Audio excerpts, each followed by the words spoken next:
মুখরোচক খাবারগুলোর মধ্যে অন্যতম হচ্ছে আচার। তাই আমি আজকে এই সহজ আচারের রেসিপি নিয়ে চলে আসলাম। আজকে আমি বানাচ্ছি এই লোভনীয় লেবুর আচার। খুব সহজে এবং অল্প সময় অল্প খরচেই বানিয়ে নিন এই লোভনীয় আচার। এখানে আমি তেলের ব্যবহারও করব না, খুব সহজেই শুধু হাতের কাছে থাকা অল্প উপকরণ দিয়ে বানিয়ে নিব। চলুন আপনাদের সঙ্গে শেয়ার করা যাক। প্রথমেই আমি লেবুগুলো ভালোভাবে ধুয়ে নিলাম। এবার আমি খোসা ছাড়িয়ে নিব। চাইলে আপনারা খোসা সহ বানাতে পারেন, তবে আমি খোসা ছাড়িয়ে নিয়েছি এবং এগুলো কেটে নিয়ে ভিতরে সাদা অংশ এবং বীজও ফেলে দিয়েছি। চাইলে আপনারা টুকরো অবস্থাতেও আচার বানাতে পারেন, কিন্তু আমি পেস্ট করে আচার বানাবো, তাই এগুলো আমি ব্লেন্ড করে নিয়ে নিচ্ছে একটি জারে। ব্লেন্ড করতে হবে এমনভাবে যেন একদম পেস্ট হয়ে না যায়, একটু দানাদার ভাব থাকবে। এই তো আমি যেরকম দেখিয়ে দিচ্ছি এরকম দানাদার থাকবে। তারপরে নিয়ে নিয়েছি একটি প্যান। এবার লেবুর পিউরিটি এখানে ঢেলে দিব।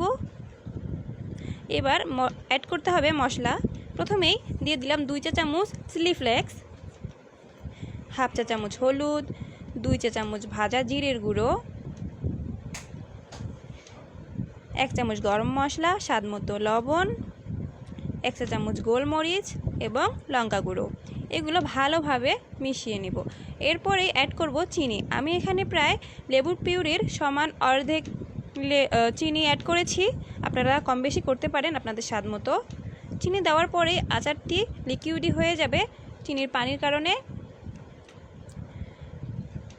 আচারটি ঘন ঘন নাড়ারও প্রয়োজন নেই, কারণ এটি কড়াইয়ের নিচে লেগে যায় না। 20 থেকে 25 মিনিট জাল করলেই তৈরি হয়ে যাবে এই আচার। আসবে সুন্দর একটি কালার। এই আচারে কোনো তেলের ব্যবহারও হয়নি। যারা গ্যাস্ট্রিকের সমস্যায় আছেন তারা নির্ভয়ে খেতে পারবেন, কোনো অসুবিধা হবে না। এই তো আমার আচার রেডি। এত সহজে হাতের কাছে থাকা অল্প উপকরণেই যদি বানানো যায় এত লোভনীয় আচার, তাহলে দেরি কিসের। আর আচারটি বানানোর পর গরম গরম একটু তেতো ভাব থাকতে পারে, এটি সংরক্ষণের পর তেতো ভাবটি চলে যাবে।